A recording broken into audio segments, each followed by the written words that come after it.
Plenty of festival clues we had at the Dublin Racing Festival at the weekend. This is the road to Cheltenham, and Joel, Frankie, myself are going to dissect what we saw at Leopardstown over the weekend. I'll start with Frankie. You were there on Saturday. Obviously, it was a Willie Mullins demolition completely over the weekend. But what was the atmosphere like this weekend?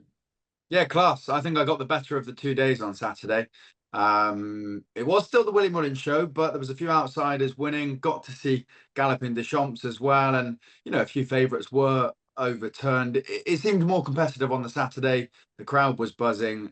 There was queues, which is probably a sign of the English coming over, because the Irish pile in just before the first race. It's only the English that queue up for entry, and it was a real big crowd waiting to get in on the Saturday. So class as always. It's becoming probably up there with the second best meeting of the year for jumps fans, bar Cheltenham, and really enjoyed it. I'm glad I got the Saturday, because Sunday there was two races and three favourites on the trot went in. Saturday was brilliant. And Joel, we were watching from afar on the box. We enjoyed all the action this weekend. What did you make of it? Well, first of all, going back to Frankie's queuing issues, I went to Fairy House about 5 or 6 years ago, and I remember there was like a 20-minute queue for the toilets, and some guy just walked past everyone. Of course, everybody's going, what's he doing? Irish, don't queue. So, it's all the English and a beautiful queue. I watched it. I think it's a little bit like Christmas Day, when you're expecting something really big from Father Christmas and you only end up with a couple of bucks. I went in there with this is going to be better than Cheltenham Festival, because it really has been the last couple of years. It's been competitive. It's been great. And for me, it was a little bit, because I think I've overhyped it, a little bit more questions than answers, I think. And it doesn't help as well. On Sunday, I watched most of it with one eye, because the kids were away this weekend. So we had a party. So Sunday's race I watched with one eye. And I couldn't have got any more wrong than I got wrong. They either fell, or were just not good enough, or Gaelic Warrior, we'll get onto it. I'm looking forward to that. Before we get stuck into action, I must just touch on a sad note over the weekend. Obviously, Frankie, you kind of brought this to our attention as well. Whilst we're in Musselburgh, news circulating about the young lad who sadly passed away in a point-to-point incident. He rides for Paul Nichols. Obviously, he lost Hermes Allen as well on Saturday afternoon, and I believe he thought Absolute Notions passed away as well at Musselburgh on Sunday. So obviously lots of excitement and enjoyment, but there's tragedy this weekend as well. Yeah, there was.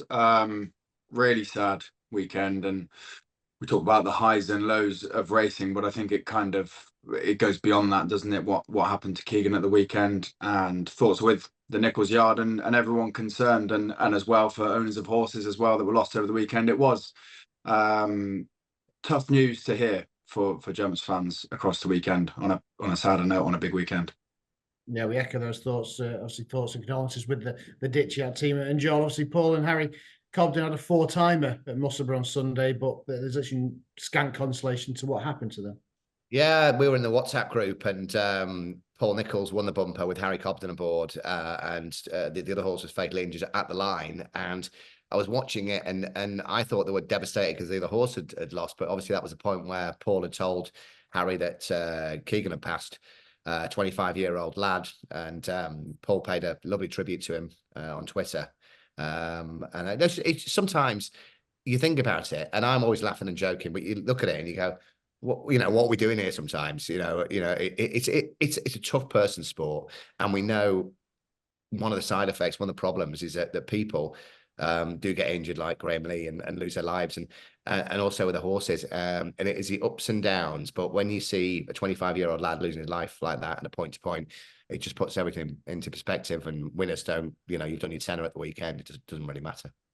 No, exactly. I echo those thoughts. Yeah, thoughts and condolences to say with all his friends and family and the team down at Ditchett as well. Let's have a look then at the action we saw at Leopardstown over the weekend. Obviously, Willie Mullins, 8 Grade 1s. It's an incredible achievement. But, Joel, are we surprised? You don't need to make a song and dance about it, because he had most of the runners in those races. It's a brilliant achievement to 8 Grade 1s in a weekend, but so what? Who cares? Because yeah, well, I think a lot of people have said, the Willie Mullins owners, they're not gambling owners, are they? They go to a different yard for that. There's lots of them about if you're looking for a touch and stuff. So I think everything's off, everything's running. And if something doesn't run up to its mark or just has a day off, he's got something to pick up the pieces. And I don't think there is a lot of, right, I tell you what, we're not off today because, this one wants to win. With one of the stables, the only stable, I'll say, when the second or third string wins, you go, do it already on the merits. So it's not good. It is great because if myself, you and Frankie had a few quid and we bought a horse and we went, do you know what? We've got 200 grand spent on this horse, send it to Mullins. Because you probably would, wouldn't you? You probably would. And that's what happens. But the powerhouses get bigger and bigger and bigger. And the little guys are, there was the guy yesterday who had the 40-1 shot. I was chuffed. I'll be honest with him. I'd never really heard of him, but it's nice when somebody gets another winner. But like you say, they could have run these races on the gallops, and we get a lot of stick for match races or 2 or 3 runners in a race. But the good thing about it is most of our are against different stables. That's it's one of those where it will just get worse and worse and worse. And Gordon's not having a great time of it. No, he's not. So you're right. You're bang right.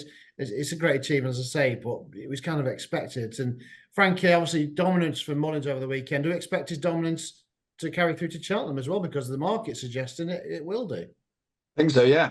13 favourites he's got currently for the festival. And that is not just his only runners, is it? That's the top of his ammunition. Yeah, I'm sure he will. I was looking about for a price for Mullins' top trainer. It'd be better than sticking it in the savings account from now till March. just a little bit of interest on your pocket money. Because he probably will, well, he near definitely will be. Just touch hang on, who's the competition? I mean, what's he going to be? What, 1 to 25 or something? Yeah, exactly. That's what I mean. You're not getting a big percentage in the savings account, and it seems a certainty. To touch on his dominance on the weekend, that frustrates me less than small fields and short prices. You just want competitive punting races. On the Saturday, I said I preferred it, and that's because shock results were coming in. The field sizes were a bit bigger. If you're there on a day out, what you don't want is 3 races on the trot with a 2 to 7, a 1 to 4, and a 2 to 5 shot. Those 3 races when you had Fabiolo, Stateman, and Ballyburn was a bit of a better price, and even before that, again, we'll touch on Gaelic Warrior, but you had nearly 4 races on the trot. When Gaelic Warriors beat, so we'll call it the 3, but the 3 on the trot where the favourite was pretty much a certainty. Nobody's going to have their 20 quid on the 2 to 5 shot and enjoying it, are they? So that's what I find frustrating. Even if Willie Mullins piled more runners in, I wouldn't care too much, because that was shown on the Saturday, because some prices did go and win. But when you can't back them and you're just watching and going, this should win, it's less fun. No, I totally agree. One of those that we looked at and said this should win was, of course, Galopin Des Champs. He get his revenge on Fast or Slow in the Irish Gold Cup, and now I say the things that are expected. It was expected because in the market, Frankie, in the Gold Cup, he's gone from even money to 10 to 11. So it's as if he's done a huge shift by dismissing 3 rivals on Saturday. But he's going to take the beat in the blue ribbon to retain his crown, isn't he? Yeah, he is, and I think Saturday was probably about him getting his own back on Fast or Slow, wasn't it? It was proving that point. Is he, and now I think most people would agree, the better horse? Some people I've seen saying that the form might turn around come the festival. They thought Fast or Slow was a better jumper, but for me, the engine of Galopin Des Champs should just see him through, and he's by no means a bad jumper. Like, you don't see him put many bad jumps in. So if he turns up, he's obviously won the race before. We know he goes well at Cheltenham, stays the trip, jumps well. Just his engine, when he's motoring along, when Fast or Slow came and put it up to him, he has got another gear. And yeah, I think he's your winner. For me, I'd probably be looking at this point to have 2 bets in the race, Galopin Des Champs to win, and then something value like I've been saying, Brave Man's Game at 20s is not the worst shot in the world. You're getting a bit of a profit from place, aren't you? So yeah, I was impressed, and I still think he's the Gold Cup winner. George, you concur? Did you see Fast or Slow turning that form around at Cheltenham? I would hope so. I mean, we said at the weekend, and you can look back and go, it was the wrong call. But Fast or Slow, I had the fiver double. So I've done my fiver in. But hey, come on, at 25 to 1 to win the Gold Cup and win it the DRF. I mean, I wasn't like blown away this time. But at the same time, Fast or Slow, they're your 2 horses, aren't they? You take Fast or Slow out that race in the Gold Cup, and then it is just 1 horse and whatever finishes second. It's a little bit boring. It's the old Frankel days, isn't it? On the flat. But I would at this point pure price play, and I'm looking at a lot of these, how many times do you forgive certain horses, which we'll look at later on, because you get the better price? I would still have a couple of quid on Fast or Slow. Just the two apiece now, 2-2, the old Desmond, and just as a price play and a little bit of fun, and then mix them around in exotics on the day, because I think that's the 1-2, and then whatever finishes third. And Brave Man Game's a great shout. Okay, well, comes to that again a little later on. Right, we'll start with you this time, Joel. Another one that sauntered to success. El Fabiolo beating Dino Blue, obviously with John Bon blotting his copybook last week at Cheltenham. Is a case of this one comes over points and shoots in the champion chase. Absolutely. Point, shoots, gets off, 2 pumps and a squirt. There you go. All done. Thanks very much. And then Dino Blue goes to the mare's chase at even money and absolutely hacks up as well. So that result was perfect for everybody at the weekend. Very impressed by both. It was a perfect result. If you have the forecast, fantastic, because it was the most obvious forecast in the world. And you know exactly where they go now. Thank you very much. Move on. I'm not sure if she stays the 2.5 miles. Well, look, if she stays, look, I've got there. Dino Blue stays, right? stays if she stays. He is one of the bankers, though, isn't he, Frankie El Fabiolo? Yeah, definitely. Just again, frustrating. He's not really backable because, as we saw with John Bon, you put one bad jump in at a crucial point and it's race over, and him and John Bon have their potential to do that. So El Fabiolo is the better horse, bigger engine, should win. I think will win, but am I on it? Whatever silly price he is, nah. Well, again, that's like Galopin Des Champs. He's gone from 4-9 to 2-5 after winning. So yeah, it's what was expected, isn't it? It's not as if it's drastically shortened. I could be tempted to back Galopin Des Champs 10-11 though. If it come to the day, I won't back him till on the day, but I reckon you get even money on the day. I think it's backable at that. Whereas El Fabiolo, no chance, 2-5.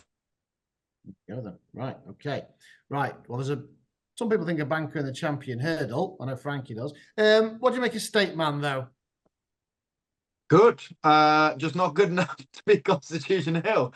Someone tweeted, and I thought it summed it up perfectly. Stateman is one of the best hurdlers of our time. It's just a shame Constitution Hill is one of the best hurdlers of all time. He is top class Stateman. He looks maybe even better. He's just so kind of polished, isn't he, and straightforward, but he's not beating Constitution Hill. Well, I'm going to throw the cat amongst the pigeons here, John. I just saw you nodding. I mean, all right. I think Stateman is better than ever. And I think Paul Tanner, if he could have the champion hurdle ride back last year, he would ride it differently. And he gets another opportunity this year. Bearing in mind, we've seen him 3 times. He's got better with every run. He's just dismissed Bob Ollinger, a Ballymore Bear and Bingham winner. In Perry Pass, one of his best jumping right, Andy, granted. But he's absolutely dotted up in a grade 1. I think he's better than ever. We've only seen Constitution Hill once this year, and there's lots of excuses. Would you rather be back in Constitution Hill at 2-7 or Stateman at 3-1? A back Stateman at 7-2, right? Not because of the price play. I think, first of all, Imperial Pass. Oh, come on. No, listen to me. We'll have a match bet then. If it's listen. Okay, shut up. Listen. Imperial Pass won't run from the front again.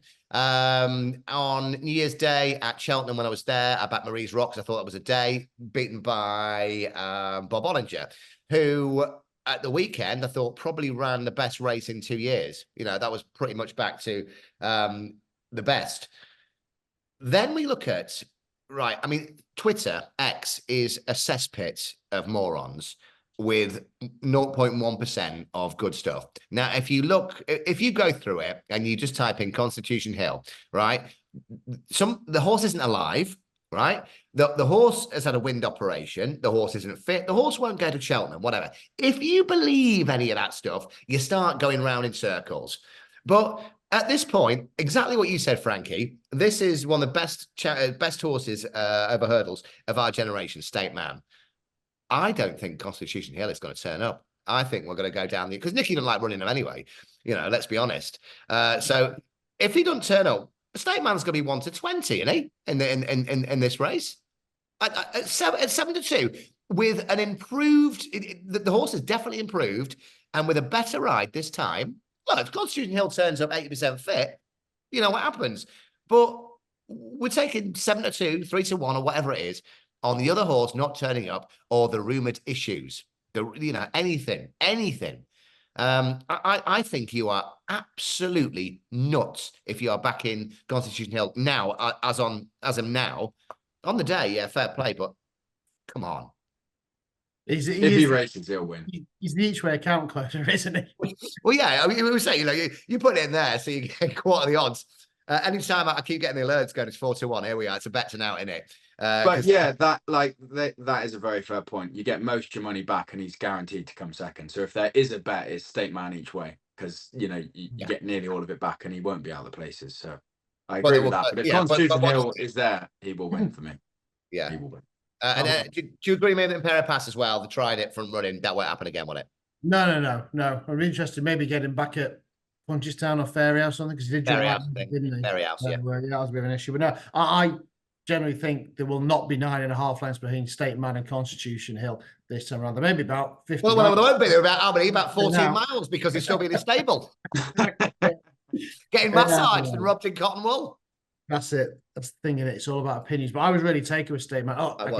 He was a horse that did what he should have. He's not short on any. He's still 3-1. He was 3-1 for the champion early. He's still 3-1. But I think he may be better than ever. Not to keep banging on about it, but he did look that good last year before he came to the festival, and he got. Yeah, I think this was a deeper race though this year. Yeah, but Bob Wallinger seems to be back in good form when he brushed him aside. Yeah, smashed him, and his way he's travelled. Anyway, there was no point in that race. You sometimes watch races and you go, "Oh, he scrambled down." Or there was no point in that race from start to finish where you didn't think that horse was going to win, and it's very rare you see that. Yeah. Right. Let's start with the novice chasers and Joel's favourite subject, Gaelic Warrior. He's off. He's off. I'll get the Gaelic Warrior file down here. The pink. This is the Gaelic Warrior file. Is it the Gaelic Warrior factor file? Oh yeah. Don't. Let me just make the case. I mean, I did say he would be my lay of the festival. I think they skip it now and they go Fairyhouse for the Ryanair Gold Cup, 2.5 mile right-handed. It's got to be, hasn't it? He was not, one moment happy.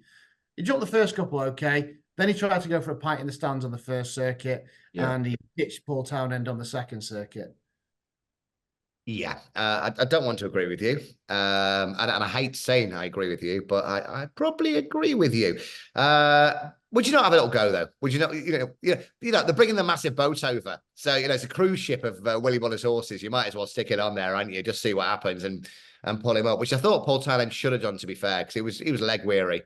And if that was my horse, I would have been kicking some people around with not putting him up, because Rich ain't short a few quid. Do you really need that second prize money when he was legless at the second?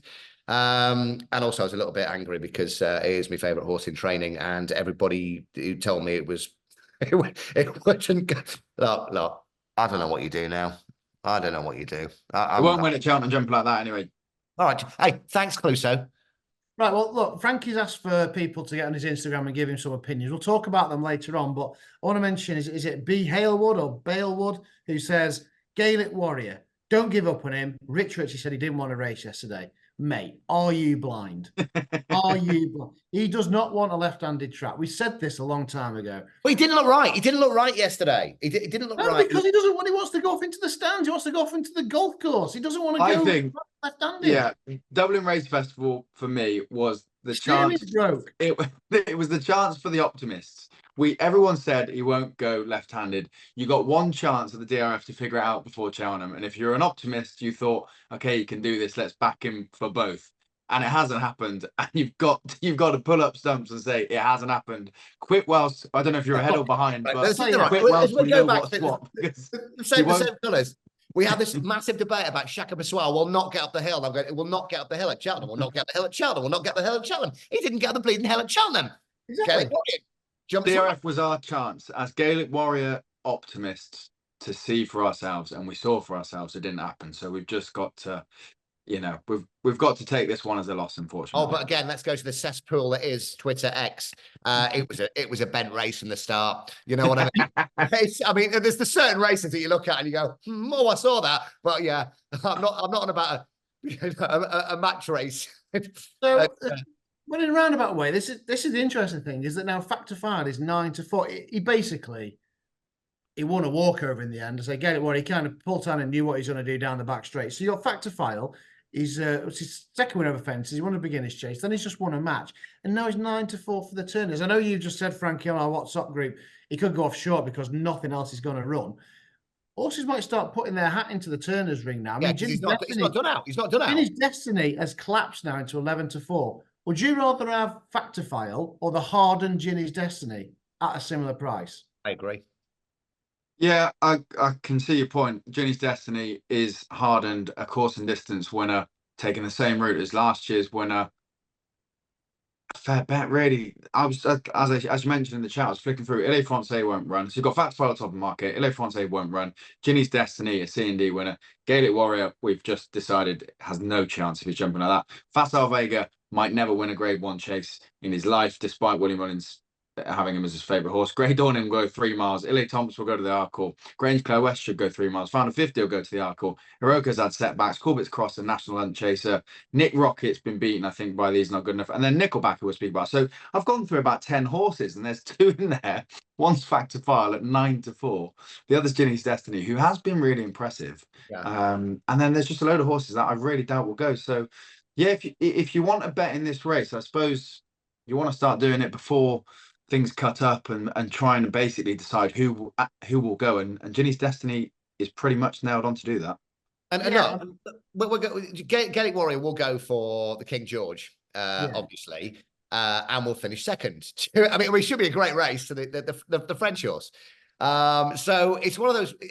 Do you know what? I bet Gaelic Warrior phoned Stateman at night and go, do you know what? There's always one, isn't there? There's always one that's just got to do us every single time. And it still gives me nightmares a couple of years ago with, was it Brazil? Yeah. Oh. Yeah, I mean, that's what I mean. He should have won that. He's off a marker 127. Look how good he is. He should have won that, and he couldn't get that job. You know what? If he was a human, this is bullying. I know. Yeah, I was just thinking. I can't bully you because he's also just pulled the other one to pieces. Like, yeah, HR. Iroko is an interesting one because he's ruled out for the season, but he's picked up an entry here and in the Arkle. So it'll be interesting to see if we hear anything from Ollie Green and Josh Guare about what his plans are. And I'm wondering if the Skeltons are thinking about Grey Dawning maybe switching him back to the 2.5 miles potentially. Yeah, it's an option. It's an option. Levels, and that mistake he made, he probably should have beaten Ginny's Destiny. So is that a more winnable contest than Stay Away, Fay and Grange Clare West? You also mentioned Nickle Back. I'll start with you, John. What did you make of him? Obviously, sadly, we did lose him. He's either he said at the top of the show, but he's just a great horse, isn't he? Just eyes out, go, point, shoot, and then see if he can last home. Great ride. No, I think that was it. I think it was the ride. If you run that race again today, tomorrow, 3 weeks' time, it would be different. I think Hermes Alan would have won. I just thought they thought he would come back and never did. A few Shrudies put the horse up, to be fair, to be placed. I just thought it was a great ride, and I don't think it will happen again. Thank you. 14s and 40s for the Turners. I mean, he's looked like he's going to go, so not many others will.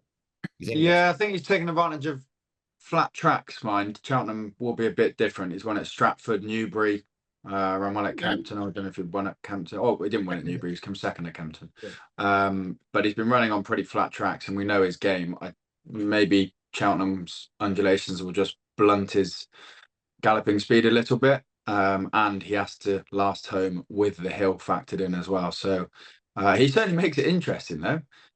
He's great to watch, isn't he? And it will make things a little bit more tactical. And he will go off quick. And Ginny's Destiny likes to lead and probably won't get that lead. So he makes it a more interesting race. I think he'll be reeled in basically by a better horse. I don't think he'll last at Cheltenham.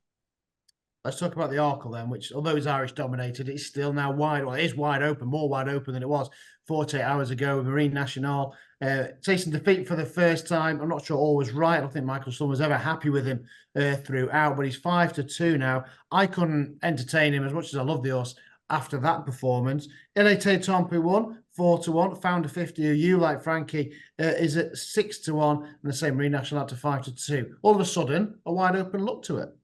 I know we've been banging on about this being a rubbish race, but yeah, the weekend's made it exciting. I was really pleased with Founder 50's run. I know I've been kind of having him as the horse to come second to Marine National before what happened on Saturday, and now I'd have him to go and win the Arkle. I thought he was really good. He looked to even more professional horse. He did probably most of the hard work. And Ante-Post got snuck into the race by Danny Mullins from a great ride, but Founder 50 did lots of the hard work, was tough in the finish. Just looks a bit more kind of grown up than some of the others for a novice chaser. I suppose he's had a few, or maybe one more run than some of them over fences, and was campaigned fairly solidly over hurdles as well. So yeah, he's getting better with every run. He jumps well. He's tough in a finish, which you need at Cheltenham. And the winner was given a fantastic ride. So I maybe reversed that form at Cheltenham. Yeah, he was. And I thought Founder 50 was holding him all the way to the line, but Danny galvanised. And that's what confidence does after 2 Grade 1 wins, John. Yeah. Yeah, it's 535 to 1 Grade 1 treble, wasn't it, for Danny Mullins? And to be fair, your man Frankie did tell us that. I mean, he didn't tell us which one's back, but he said Danny Mullins. No, I did. I said Cargeezy, which did win, to be fair. Yeah. Yeah, Founder 50, I thought he was winning the whole way around. If you go back to Marine Nationale, surprisingly, I'm not a vet, qualified vet, and I'm not a jockey. I thought the horse that looked like it either needed a wind up or it had a wind up. And he's got the tongue tie on for the first time, the tongue strap. And it looks awful doing this. And if you listen on Spotify, you'll have no idea, but it didn't look happy for me. Did not look happy. That was not the running. So 1 to 2 last week, 5 to 2 now. We'll probably drift as well. Are we not forgiving of one run? You pull the tongue tie off, have a look what's wrong. We got 5 weeks to get him right. It's 5 to 2 now, not a silly price for something that was backing up by 10 lengths. It could be. Yeah, it could be. And hindsight's a wonderful thing. 5 weeks. Yeah, no. I mean, it was. I don't think he was ever happy at any stage. You're right. It's not his running, because he was never happy at any stage, even down the back straight. I didn't think he was anywhere near. And I would have liked to have seen what price he was in running. I didn't have the exchanges up at the time, but I'm pretty sure he would have been big, because I never thought Michael O'Sullivan looked happy.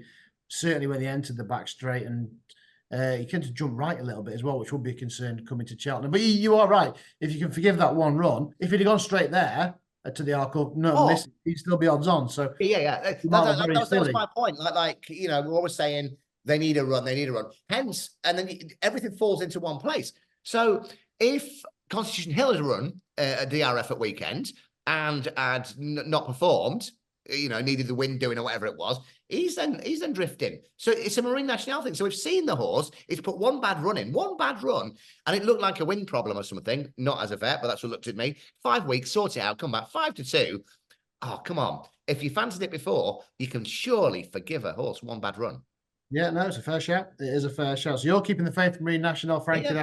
Still on the side of Founder 50. Right, this is the Road to Cheltenham. Don't forget you can listen to us every single Monday on YouTube, building up to the greatest show on turf. And you can take us with us everywhere on Spotify as well now, and listen to our thoughts from every weekend's racing as we review it and say look forward to the Cheltenham Festival. Let's look at the novice hurdles then now. Ballyburn, favourite for the curtain raiser, to 13 to 8 after dominating the 2 mile Grade 1 novice hurdle this weekend. I'll start with you, Frankie, because obviously you think he's going to the Supreme. Me and Joel think he may go to the longer race on the Wednesday. What do you make of him? He's very good. Joel's comments on Paul Townend and Stateman about the horse and jockey looking like they were winning all the way around. I think the same applied to Ballyburn. Confidently ridden. He knew exactly what he had underneath him. I think they all thought that he's the best novice hurdler around. And he was ridden like it and won like it. Very, very impressive. Would I back him for either race until it's decided? Not a chance, because who knows what Willie Mullins thinks. Yeah. Do I think he can win either? Probably, and especially against some of these unexposed horses. It happened a lot of the weekend. The kind of talking horses, the hype horses that have had one run and looks really flash beating a field of nothing, haven't actually performed as well as some of the more hardened ones that have ran in the Grade 1s, and maybe they've even been beaten and finished second or third. But the horses that have kind of proven it a couple of times have all come to the front when it matters, and some of the hype horses with the one run under their belts haven't done as well. So when you look at the Supreme market, he's proven it, and I think if he goes there, he'll win. And to be honest, if he went to Ballymore, I think he might win as well. So he's very good.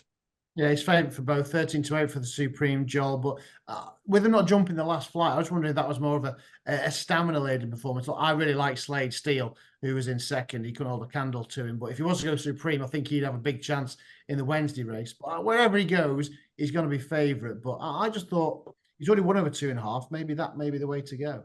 Yeah, performance. One of the performances of the weekend, and again, it's just, without just sitting here and repeating it and wasting your time. It's a cut and paste job of what Frankie said. You know, you watch that race, very, very impressive. The only thing that surprised me in that race was the price. I don't know if it's because all the favs got done on the Saturday. It was, you know, we came into Sunday, so I went all against him. Oh, it was with all the fabs I was with on the Saturday, and then on the Sunday, I'm going, well, this is not going to happen today, is it? Jeez, yeah. So, I you know, for the price. I think it touched even money, went off. Was it 10 to 11 or something like that? So very, very impressed, and I can't see past it for whichever race. What about Dancing City, Joel? The one, the opener, 16-1 winner. The first of he's 16-1 for the Wednesday race, 9-1 for the Albert Bartlett. Is this the one that was with Aidan O'Brien that finished like 9-10 lengths behind August Rodin? Used to have the pink colours. Is off the flat? Is that the one? No, that was Peking Opera, wasn't it? He finished behind Vauban. Finished behind Vauban, yeah. Oh, was this the Danny Mullins brilliant ride from the front who beat Predators Gold? Yeah, yes. that was the one. Yeah, Predators Gold looked clueless, and they were both coming. Both maidens going, you know, both coming from a maiden into this class. And your man from Gigginstown was on the radio talking about Predators Gold, and are you excited about it? Not really, no. We're going in a massive step up in class, but so was Dancing City. Following up that maiden win in Navan, I think it was in December, 17th, 18th of December, something like that. And a brilliant ride by Danny Mullins. He had the bit between his teeth, the jock, and just went for it. Predators Gold, you know, couldn't get past, didn't get past. So one was what, 16-1, and one was short price, even money or something like that. Would I be looking at him? Yeah, well, yeah. If you give me a free bet, I'll be on Dancing City over Predators Gold any day now. Joel, what did you make of him? Joel? Yeah, I'm Joel. Wasn't that impressed. I don't think there's a festival winner in that race. There was no real market support for any of Willie Mullins. There's a bit for Jatara, who wasn't good enough on the day. I don't think that was a top race, especially given the outside of the field went and won from a good ride. And there wasn't much between them. I don't think there's a star in there. All right, there may have been a star in the Spring Juvenile Hurdle. I thought he travelled like one. I don't know how you pronounce it. Cargeezy, darling, Cargeezy. Cargeezy. I know you liked her. She was getting £7, but she travelled oh so well. A bit like Galopin Des Champs in the same sort of 12 months earlier. Do you know what? I thought Madgeborough, he's an horse to keep an eye on. He kind of went from the front and tried to make all and just got swallowed up late on. He looks a beautiful horse. I think that'll certainly be making a name for himself. But what did you make of Cargeezy? 6-1 second favourite for the Triumph. Sergino 4-5. That's laughable, isn't it? Yeah, 4-5. Sergino again should win. Best horse in race. I was mightily impressed with Cargeezy. We'll get the £7 again. Into 6-1 now. You said I got 7-1 yesterday, and it's the two bets that I've had. Ante-Post this weekend. Cargeezy mightily impressed. Can you beat it, Sergino? Probably not. Frankie, yeah. Yeah, definitely. This was, I said, didn't I? Danny Mullins has had a win on the last 2 Saturdays of each. We had 3 this year, but this was his best ride of the day, he said, and she won well. And again, he rode her with some confidence. She settled much better than last time when she was beaten by Carla Conti. He said that's what she needed to do. And turning for home, he just kind of eased her into the race nicely, didn't he? And won really well. I don't know. I'm kind of contradicting myself here because I suppose he did beat Burdett Road. But I'd say what has Sergino beat. But that race didn't finish at Leopardstown, and I thought, oh, there might be one there to beat him. I still think Sergino is a likely winner. But as you said, Matt, Madgeborough did the hard work in the race at Leopardstown, was on the front for most of it, turning for home, got headed. You'd think he's going to drop back 3, 4, 5 places and stayed on and on and on and on his first run for Willie Mullins. I thought it was a really strong performance. And hopefully, when I give him a shout at the start of the week, if you'd have backed him at 20-1 for the Triumph, I reckon he'll be in with a place if he performs in a similar way and stays like he did. So Madgeborough, I think, will be in the frame come the festival. Cargeezy was very impressive. I think I'm still with Sergino, though. It's one for the British, the Triumph. Yeah, he'll only improve as well at Madgeborough, you would imagine. So, yeah, I think he'll really want to keep on. So, just a quick one on, you mentioned Peking Opera. Obviously, he won at Sandown for Gary Moore. Could he erase the memories of Goshen from a few years ago when the triumph? And also Liari was a winner for Paul Nichols as well. Keeps on improving up at Musselburgh. Yeah, Pecking Opera, like we said, finished behind Vauban in a flat race. I'd have liked to have seen Pecking Opera win a little bit more decisively, if I'm honest. You never know how much these juveniles come on for the run, but you'd have liked to see Pecking Opera just jump the last and be able to use that speed. And I don't know how much of it was there after going over hurdles and a little bit further. So wasn't getting overexcited. And then Liari at Musselburgh, I was there. And again, certainly wasn't getting carried away. It was a nice performance and a win on the day, but no disrespect to the Scottish Cheltenham Trials, you don't get carried away by a winner in the juvenile at Musselburgh, do you? Maybe some horses proved me one and has won at the festival after winning there. I'm sure it has, but neither got me excited. Joel, what did you make of those last pair for the triumph? Exactly what Frankie said. I didn't know what the breeding was on that one. At this point, I was trying to sort my life out. Pretty much what Frankie said. I was still getting over the JP horses, which we'll talk about in a minute. I've not really got a massive opinion on that, so you can move on.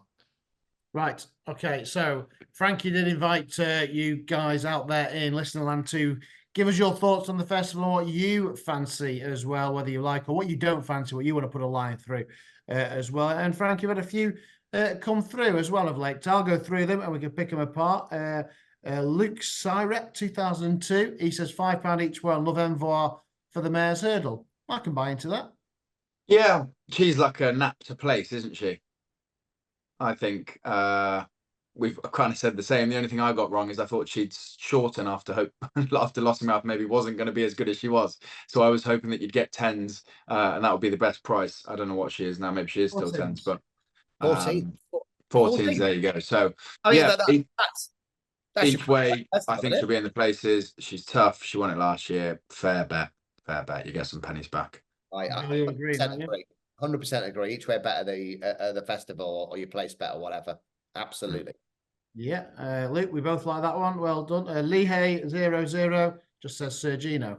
Thanks for that. I mean, yeah. Well, I just finished, didn't I? And I still think he's the winner. I think we don't have a strong hold on many races, but the Triumph, I reckon we can do the Irish. Sergino. Okay, Charlie Hopkins, Corbett's Cross and the National Hunt Chase at Joel. I think he's due to go this week if Fairy House. Is it Thursday?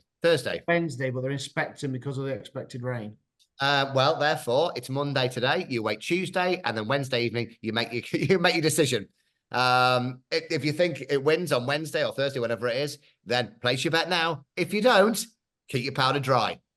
It's obvious, isn't it? Looks like that's where it's going, Frankie.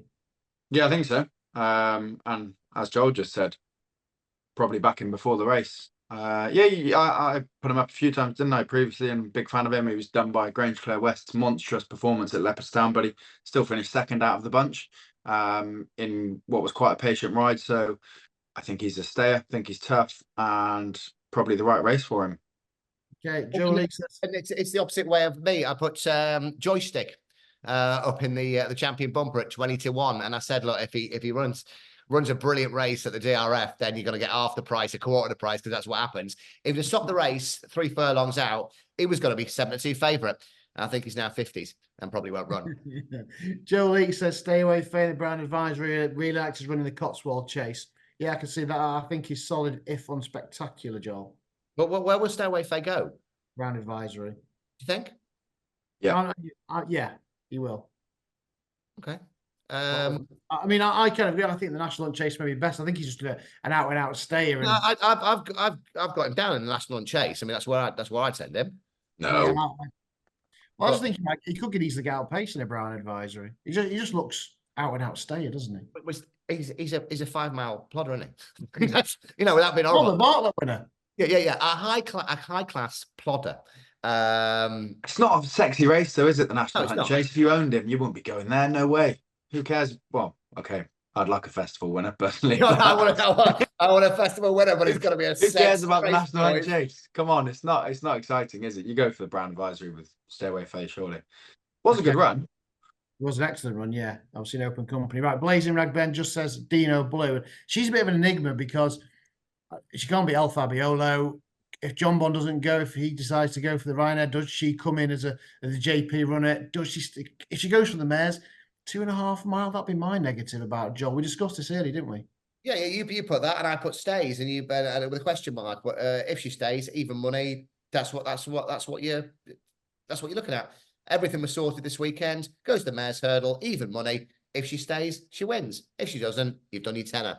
For what it's worth, I really, really like her. I've missed the sexy prices, and when there was all the where we're going to go, we're definitely going mares chase now. We're definitely going mares chase. Even money, I like it. Joel, no, you're the other one, aren't you, Frankie? Jesus, this is falling to bits this week. God, you don't get this with Lydia Hislop, do you? Well, sorry, you do. Yeah, great run, wasn't it, at the weekend? I think in Mayor's company should win at the festival.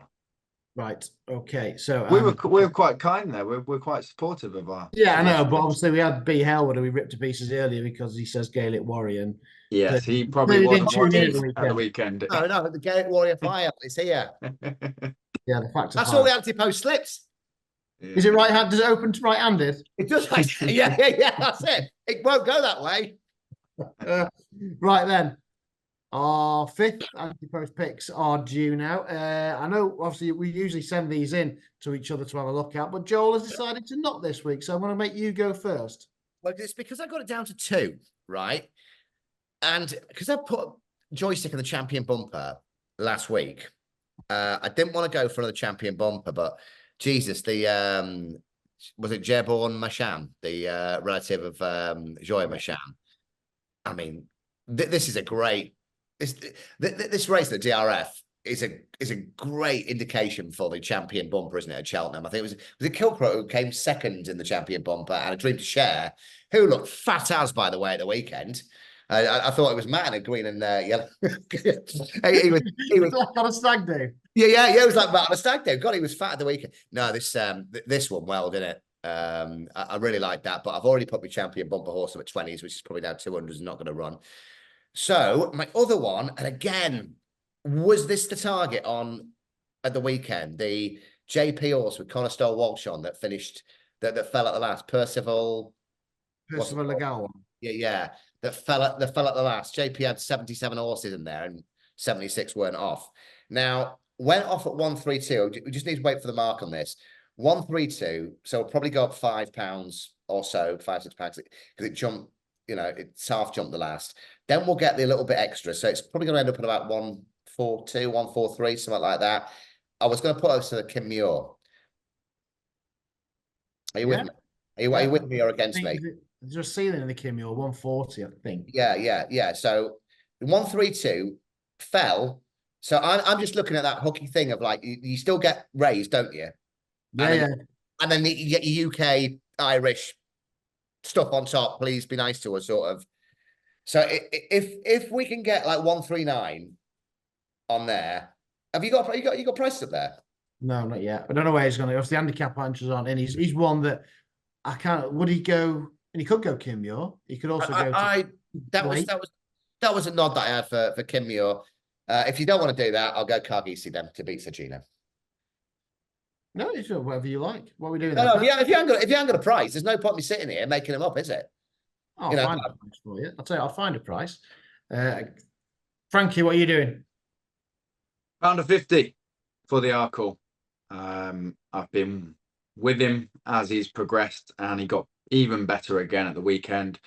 And I think at 6-1, he's a very fair horse to back each way because he's pretty straightforward.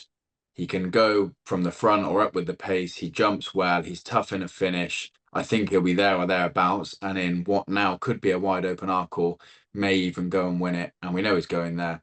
Gordon said that after he ran at the weekend. He was impressed with him as well. I'm happy at 6-1 each way. £1.50. £1.50 then in the Arkle. 9-1 Percival Legawa. Oh. You hoping for better? I'm genuinely nearly swollen. Oh, I tell you what, this Ante-Post is looking good, isn't it? He fell last time out when we were going for a touch. Right, it was JP's 18th string. I thought, oh, we've got one here. We've got one here. 9-1. Yeah, go with it. And let's hope we end up with like 1-3-8. You know what's going to happen at the festival? Whatever is Cornerstone Walsh.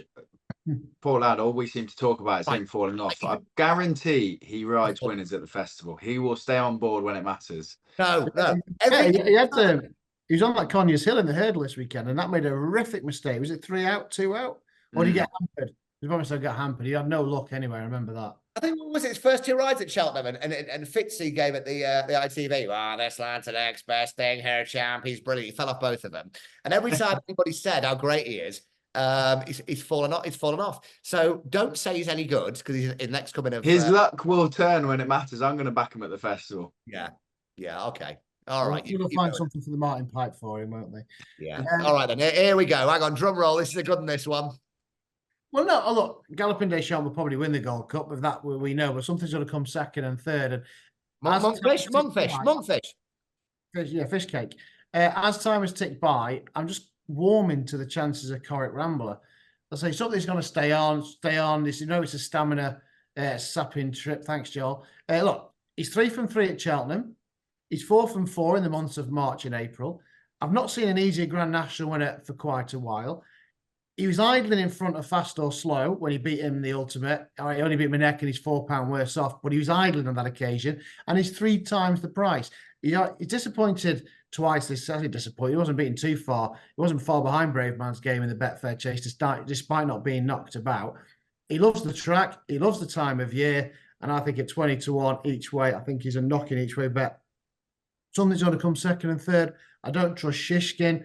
Brave Man's game's blotted his copybook a little bit this time, and looks knackered.